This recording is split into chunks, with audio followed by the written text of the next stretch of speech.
Okay, the finisher to the whole pike series isn't technically my finisher, it's really my starting point. However, it's one of the more challenging exercises, but it's one of my main litmus tests for all of my athletes. It doesn't matter what level. I have had the top athletes in the world and they still struggle with this exercise because they've never trained it. And especially my sprinters and my high athletes like Odell Beckham, they're so powerful at the hip that they get so much knee drive that their low abs are still lacking to control their pelvis, which is why they end up getting hip and groin issues and low back issues. So my standard is what we call the hanging abs. Now, simply, this is like a hanging leg raise, but I'm going to show you first what most people do and do it incorrectly, and I'm going to show you how to fix it. First, as we hang, most people will just do this. This is the most common. And again, from our whole series, what you've learned is that this is just hip flexors. I'm having to hold my pelvis, so yeah, there's some isometric work going on, but we're not actually getting motion of the pelvis. Just like if I held something with my bicep, is it going to get stronger? Maybe a little bit in this range of motion. And again, science shows us that an isometric contraction, we're going to get stronger plus or minus 5 degrees range of motion from that isometric. However, if I really want to get strong and we're looking for hypertrophy, we have to get range of motion at the pelvis.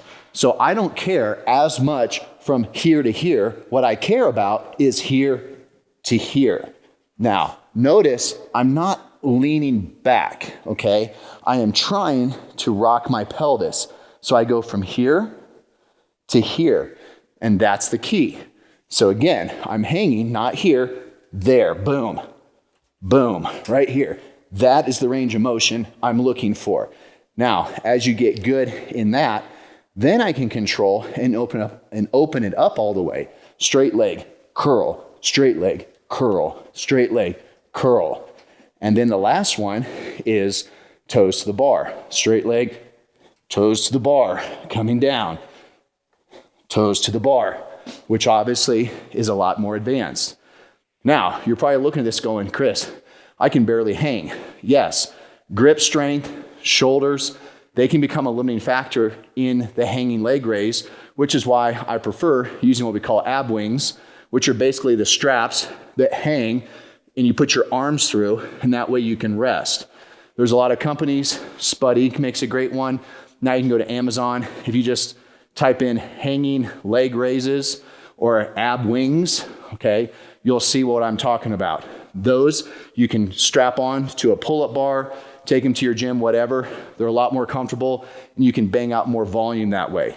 So I wanted you to understand the concept first and then know how we can do that.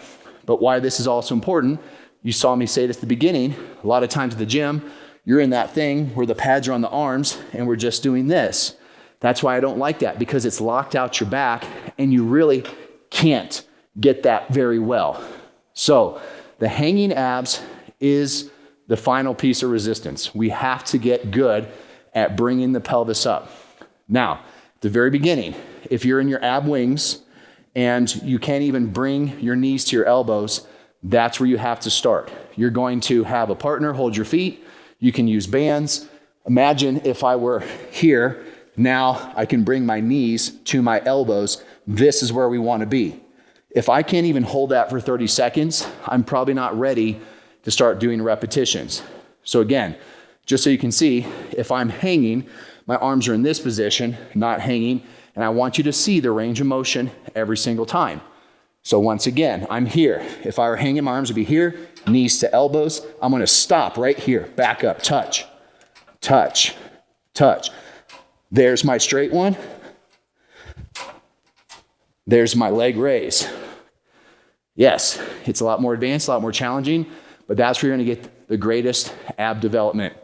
So put all this in combination, you've got abs for years of training. Next, I'm gonna talk about your set and rep schemes.